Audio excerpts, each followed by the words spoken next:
Okay class, अभी हमने आपको बताया था कि किसे कहते हैं समुच्चय बोधक, और यानी जोड़ने का काम जो करता है उसे हम क्या कहते हैं, समुच्चय बोधक कहते हैं। जैसे मैं कहूँ कि राम और श्याम दोनों एक साथ खेलते हैं, क्या करते हैं, राम और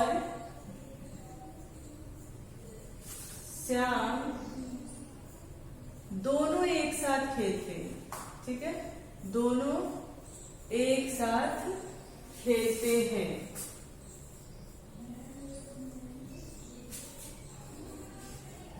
ठीक है, तो अब हमारा ये और क्या है, राम और श्याम दोनों को जोड़ने वाला कौन है, दोनों को जोड़ने वाला कौन है, और है।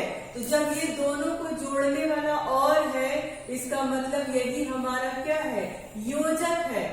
ठीक है, यही हमको राम और श्याम को दोनों को मिला रहा है, दोनों को जोड़ रहा है, एक साथ जोड़ रहा है। तो इसका मतलब कि ये और हमारा क्या है, समुच्चय बोधक है, कनेक्टर है, योजक है, आप उसको जो भी कह ले वो है। आई बात समझ में कि किस तरह से दो वाक्य, दो उपवाक्य आपस में जुड़ते हैं, आया समझ में? हाँ, अब जैसे एक उदाहरण मैंने दिया था कि मैं तुम्हारी गाड़ी लेकर जा रहा हूं। देखिए एक शब्द क्या है, एक वाक्य क्या है, मैं तुम्हारी गाड़ी लेकर जा रहा हूं। ठीक है, अब यही पल आता है, मुझे दूर जाना है। ठीक है, मुझे दूर जाना है। क्लियर है यहाँ पे? अब आप समझ रहे हो कि ये दोनों क्या है, दो वाक्य हैं। लेकिन अगर मुझे इसी में दोनों को जोड़ना हो तो हम क्या करेंगे, कहेंगे मैं तुम्हारी गाड़ी लेकर जा रहा हूं क्योंकि मुझे दूर जाना है। अब ये क्योंकि हमारा क्या है, योजक है, समुच्चय बोधक है, इन दो वाक्यों को आपस में जोड़ने का काम कर रहा है। आई बात समझ में? आई बात समझ में? Yes ma'am. हाँ, तो अभी ये तो समझ में आ गया होगा ना कि कैसे दो वाक्यों को जोड़ा जाता है। Yes ma'am. हाँ, अब आगे हम देखेंगे समुच्चय बोधक के भेद होते हैं। कितने होते हैं समुच्चय बोधक के? दो भेद। हाँ बोलो बेटा, समुच्चय बोधक के कितने भेद होते हैं? दो भेद होते हैं। कौन कौन से होते हैं? पहला होता है समानाधिकरण, समानाधिकरण। ठीक है, समानाधिकरण समुच्चय बोधक। दूसरा क्या होता है? दूसरा होता है व्यधिकरण समुच्चय बोधक। क्या होता है? व्यधिकरण समुच्चय बोधक। ठीक है,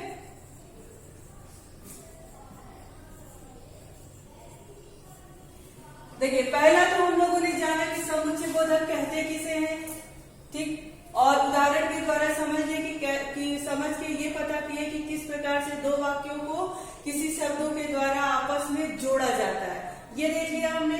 उसके बाद हम जानेंगे कि समानाधिकरण के कितने भेद होते हैं। तो उसमें कितने भेद होते हैं? दो भेद होते हैं। पहला क्या होता है? समानाधिकरण समुच्चय बोधक। दूसरा क्या होता है? व्यधिकरण समुच्चय बोधक। यहां तक समझ में आया? अब हम लोग चर्चा करेंगे कि ये समानाधिकरण समुच्चय बोधक होता क्या है। किसके बारे में चर्चा करेंगे? समानाधिकरण समुच्चय बोधक के बारे में चर्चा करेंगे। तो देखिए, उपवाक्यों या वाक्यों को जोड़ने वाले शब्द को समानाधिकरण शब्द कहते हैं। ठीक है, उपवाक्यों या वाक्यों को जोड़ने वाले शब्दों को समानाधिकरण समुच्चय बोधक कहते हैं। जैसे अगर मैं कहूं कि श्रेया, तनु तथा देवांश, या फिर आपका ले लीजिए सिमरजोत, है ना, ये क्या अपने पिता की आंखों के तारे हैं। अब देखिए इसमें हमने किसकी किसकी बात कर दी, श्रेया की कर दी, तनु की कर दी ना।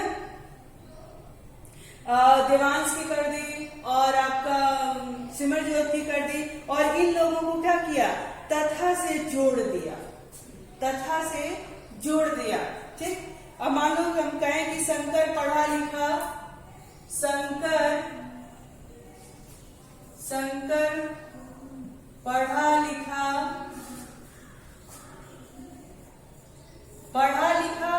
ठीक है। एक तो हमने बात कर दी कि शंकर पढ़ा लिखा, और क्या है, और समझदार है।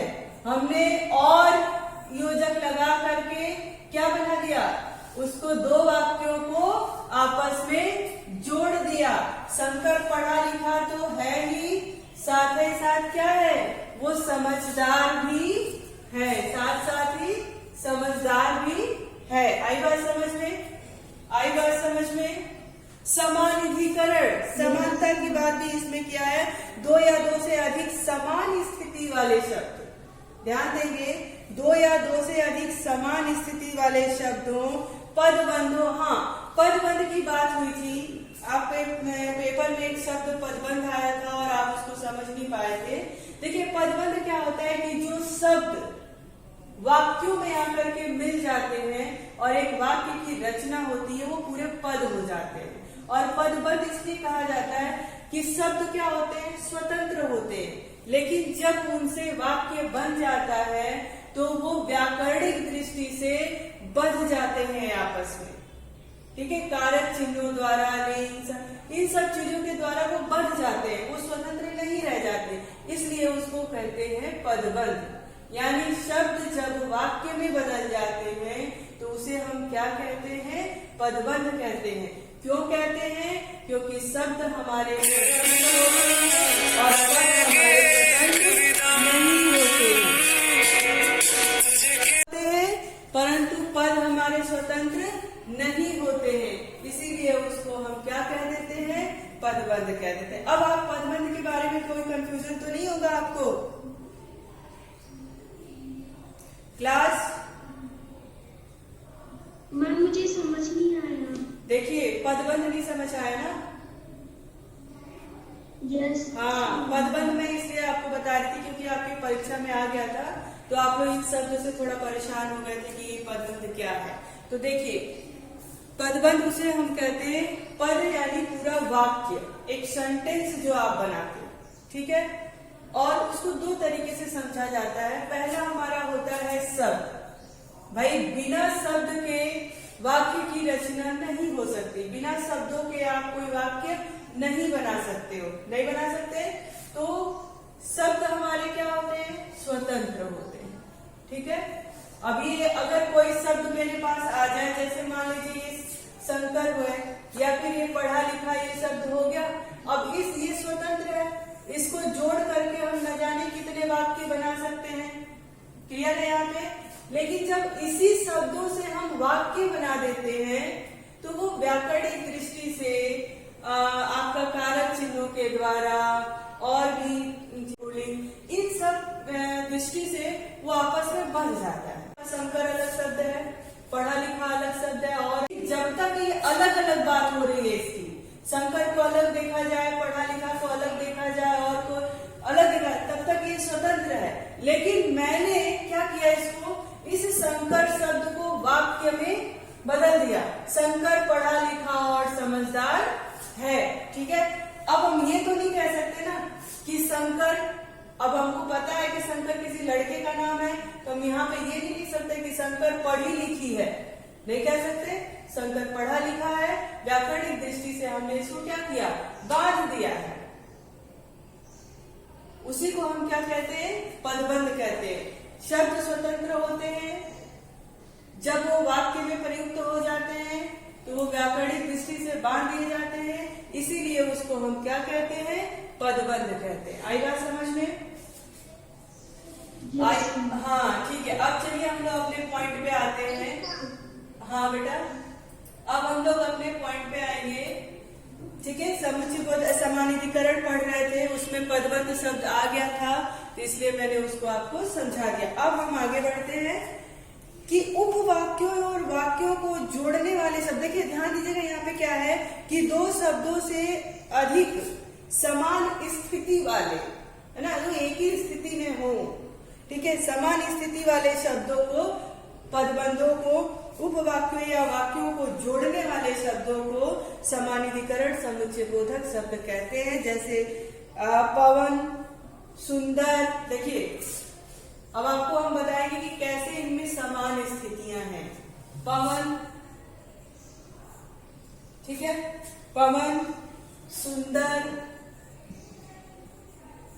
तथा, राम और श्याम।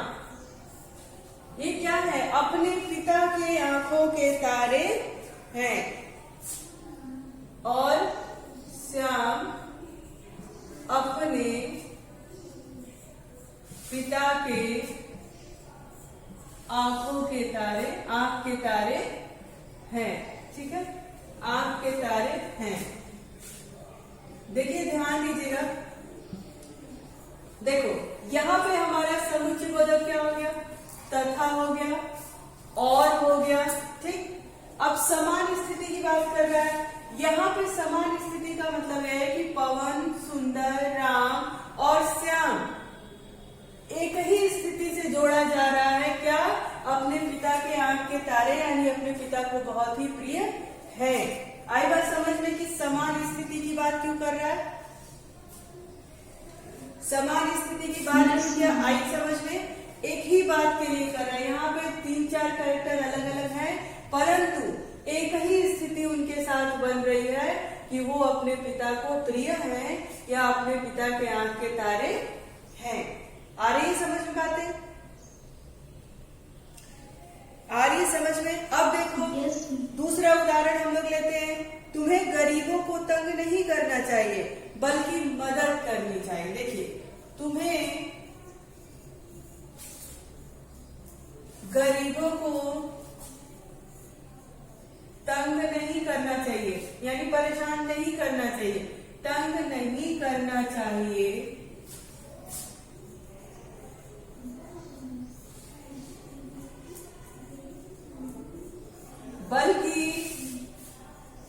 बल्कि क्या करना चाहिए? मदद करनी चाहिए। ठीक है, अब देखिए समान स्थिति की बात कर रहा है। यहाँ पे बता रहा है कि गरीबों को हमें परेशान नहीं करना चाहिए। ठीक, बल्कि ये क्या है? ये समुच्चय बोधक है और इसलिए बल्कि से दो वाक्यों को आपस में जोड़ दिया। और हमें गरीबों को तंग नहीं करना चाहिए बल्कि हमें उन गरीबों की मदद करनी चाहिए। यहाँ पे स्थिति एक ही है कि नहीं? समान स्थिति है कि नहीं? हम बात गरीबों की ही कर रहे हैं। हमें उनको परेशान भी नहीं करना चाहिए और हमें उनकी मदद करनी चाहिए। यहाँ पे आपको समझ में आया कि कैसे स्थिति सामान्य है, एक ही जैसी है? यहाँ पे आपको समझ में आया बच्चों? क्लास? Yes ma'am. है इतना? Yes, ma'am. हाँ, सबको आ रहा है ना समझ में? ठीक, हाँ बताओ बेटा, आपकी आवाज क्लियर नहीं आ रही है? हाँ बेटा बताइए।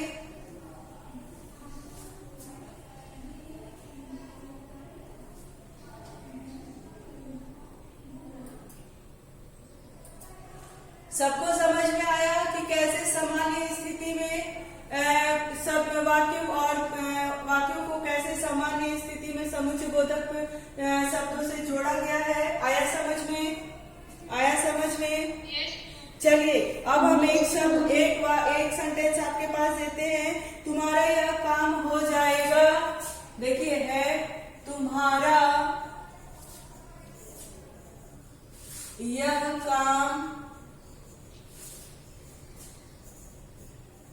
हो जाएगा। ठीक है, एक वाक्य ये हो गया। अब हम दूसरा बताएंगे और उसमें आपको जोड़ करके और कैसे ये सामान्य स्थिति से एक है ये आप अब मुझे समझाएंगे। ठीक है, तुम्हारा यह काम हो जाएगा। ठीक है, थोड़ा कठिन है, थोड़ा कठिन है।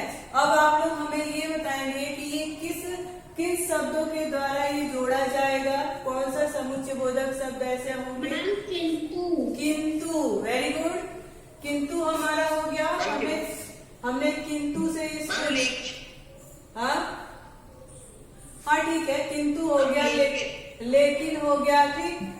अब आप बताइए कि ये तो हो गया, ये तो हमें समझ में आ गया कि हमने किंतु या फिर लेकिन लगा करके इन दो वाक्यों को आपस में जोड़ दिया। तुम्हारा यह काम हो जाएगा।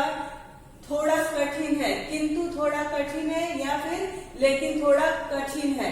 अब आप हमको ये बताएंगे कि कैसे आपको समझ में आ रहा है कि ये समान स्थिति वाले वाक्य हैं। कैसे समझ में आ रहा है कि ये समान स्थिति वाले पदबंध वाक्य या शब्द हैं? कैसे समझ में आ रहा है?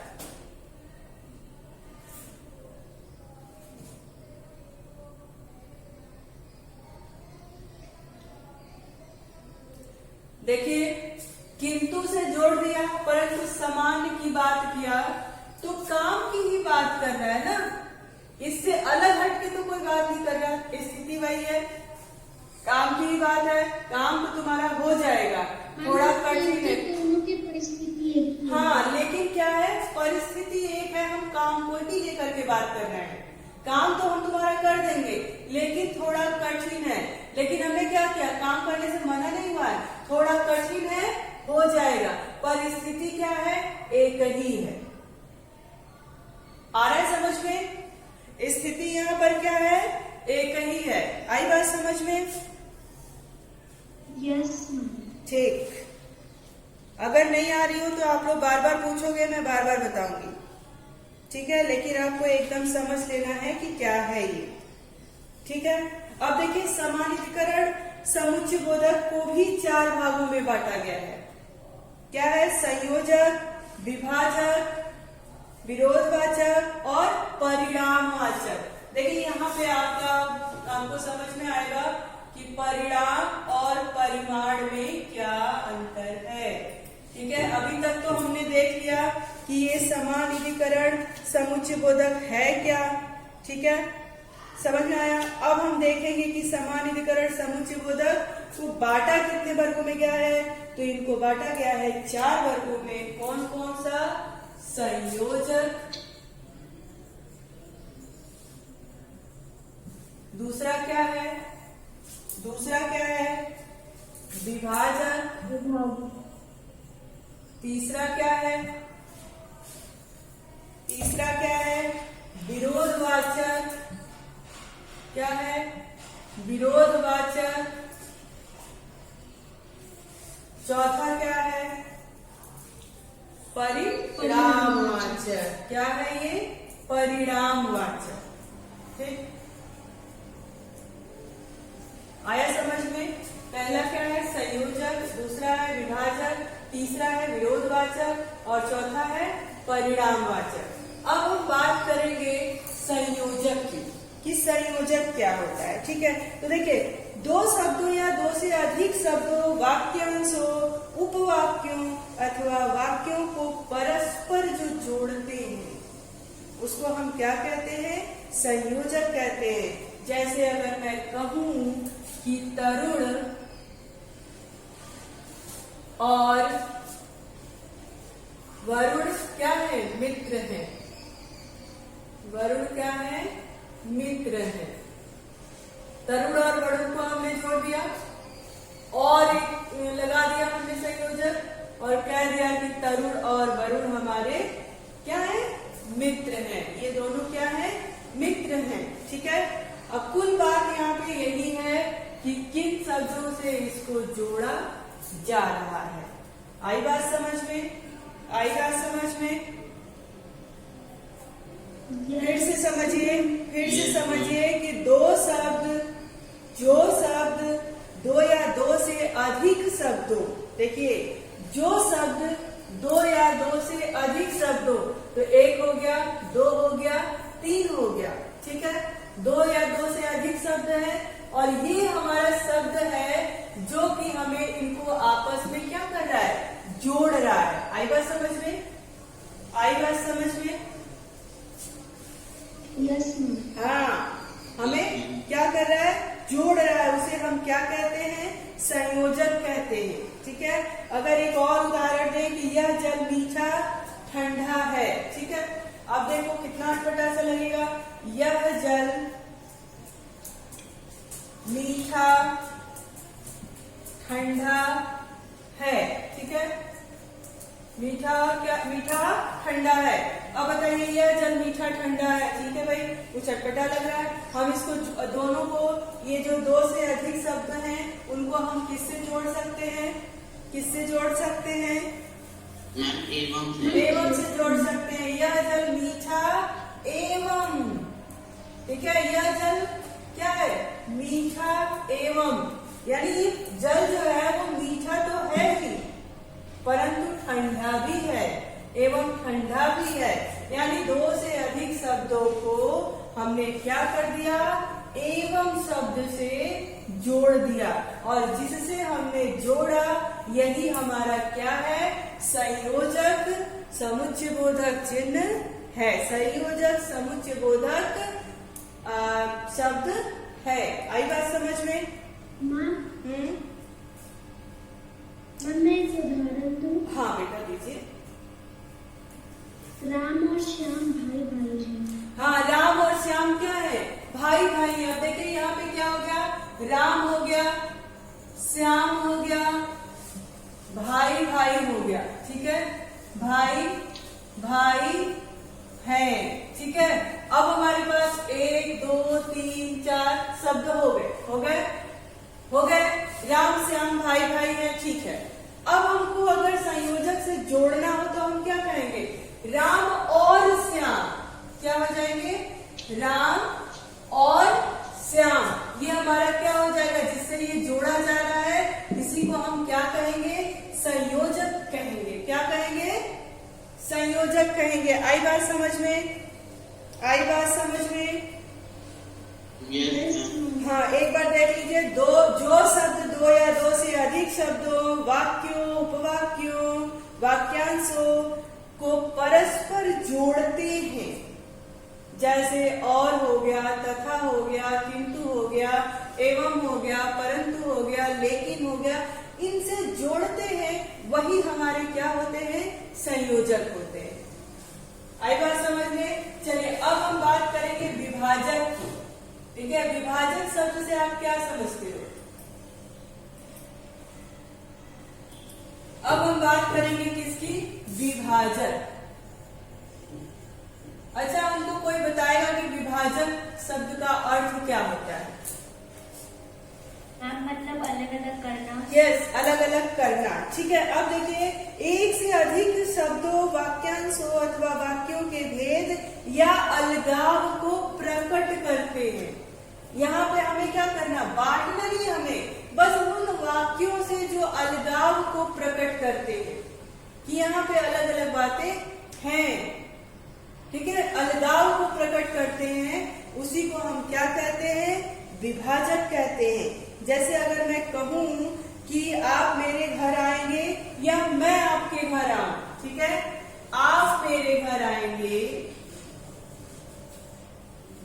आप मेरे घर आएंगे, या मैं आपके घर आऊं। अब ये देख लो, या है यहाँ पे, ये क्या कर रहा है, ये बांट रहा है दोनों शब्दों को, दोनों वाक्यों को क्या कर रहा है, या लगा करके ऐसा लग रहा है कि ये दोनों अलगाव की बात कर रहे हैं। आप मेरे घर आएंगे या फिर मैं आपके घर आऊं। ठीक है, या मैं आपके घर आऊं।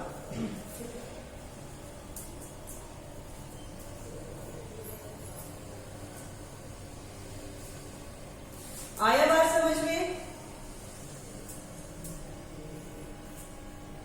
आगे बात समझ में? यहाँ क्या कर रहा है, अलगाव को प्रकट कर रहा है, विभाजक को प्रकट कर रहा है कि आप मेरे घर आएंगे या फिर मैं आपके घर आऊं। बता दीजिए आप, है ना, क्या कहते हो, मैं आपके घर आऊं कि आप मेरे स्कूल आओगे?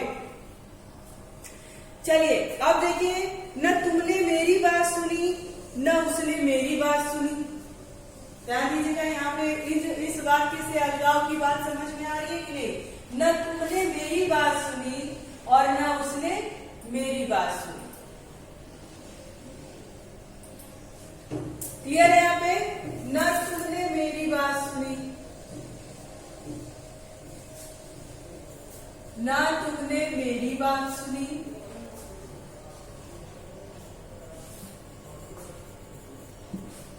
आ रहा है। उसके बाद क्या है, न उसने मेरी बात सुनी, न तुमने मेरी बात सुनी, न उसने मेरी बात सुनी।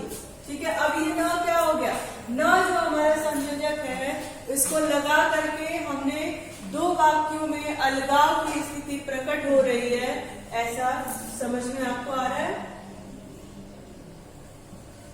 न उसने मेरी बात सुनी, दोनों अलग अलग बात कही ना, दो अलग अलग लोगों की बात कही। उसने कहा कि ना तुमने मेरी बात सुनी, न उसने मेरी बात सुनी। यहाँ पे अलगाव की बात हो रही है कि नहीं, अलगाव की प्रकट हो रहा है कि नहीं, बताइए भाई। यहाँ पे दो अलग अलग लोगों की बात हो रही है कि नहीं। अगर मैं कहूँ कि सिमरजोत न तुमने मेरी बात सुनी, न दिव्यांश ने मेरी उसकी बात सुनी, यहाँ पे अलगाव की बात समझ में आ रही है कि नहीं। ये जो हमारा न जो समुच्चय बोधक जो शब्दांश लगा हुआ है, एक अक्षर न की जो बात कर रहा है, ये ना को प्रकट कर रहा है, यानी बात में नहीं की बात कर रहा है, विरोध की बात भी कर रहा है ये। और यहाँ पे दो लोगों की बात कर रहा है, तुमने और उसने। तो यहाँ पे अलगाव की बात हो रही है कि नहीं, अलगाव प्रकट हो रहा है कि नहीं, बताओ भाई। मैम हो रहा है ना, हो रहा है भाई। आंसर देने में तकलीफ क्यों हो रही है, नहीं समझ में आ रहा है तो आप दोबारा से पूछो, हम बताएंगे, पर आंसर दो। अच्छा, आप इसी से जो विभाजक है, विभाजक समुच्चय बोधक से आप कोई उदाहरण बताइए, कोई ऐसा एग्जाम्पल दीजिए ताकि मुझे लगे कि आपको समझ में आ रहा है। मैं दूं? हाँ बताइए, 1 by 1। हाँ उधर जाना एक लोग चाहोगे या फिर यहाँ? बिल्कुल, क्या बोला, उधर जाना चाहोगे,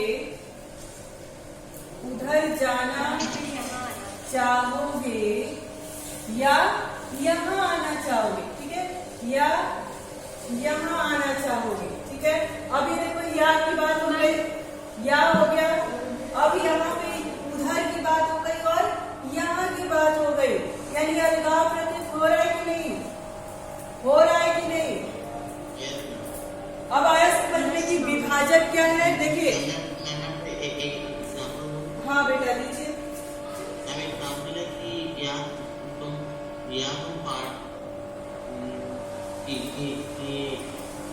तुम पार्टी में जाओ या बर्थडे में। भाई बात तो दोनों एक ही होगी ना, पार्टी और बर्थडे। बर्थडे होगा तभी तो पार्टी में। इधर जाना चाहते हो या उधर। हाँ बिल्कुल भाई, अभी श्रेया ने बोला या तो तुम यहाँ आओ या तुम वहाँ आ जाओ। ठीक है, और इसमें यानी यहाँ और वहाँ की बात हो गई, यानी पता चल गया कि दो जगहों की बात हो रही है, यानी विभाजक की बात इसमें हो रही है, वाक्यांशों में विभाजक की बात कही गई है। ठीक है, संयोजक क्या है। हाँ बेटा दीजिए। तुम ढंग से पढ़ो अन्यथा फेल हो जाओगे। तुम ढंग से पढ़ो अन्यथा फेल हो जाओगे। वहां पे क्या हो गया, अन्यथा लगा करके विभाजक की बात अस्पष्ट हो गई। ठीक है, अच्छा श्रेया बताएंगी, यहाँ पे स्थिति सामान्य थी या नहीं थी। श्रेया बात तो पढ़ाई से ही कर रहा था ना, ये इन्होंने किया कि तुम पढ़ाई करो अन्यथा फेल हो जाओगे, अन्यथा फेल हो जाओगे। तो ये तो एक वाक्य दूसरे वाक्य पर निर्भर ही है ना। तो यहाँ पे क्या अलगाव की बात हुई है, बात तो हम क्या किए, एक ही स्थिति की बात किए हैं। स्थिति हमारी एक ही है, हम पढ़ाई से ही बात कर रहे हैं। तो यहाँ पर विभाजक की बात हुई, यहाँ पर विभाजक की बात हुई।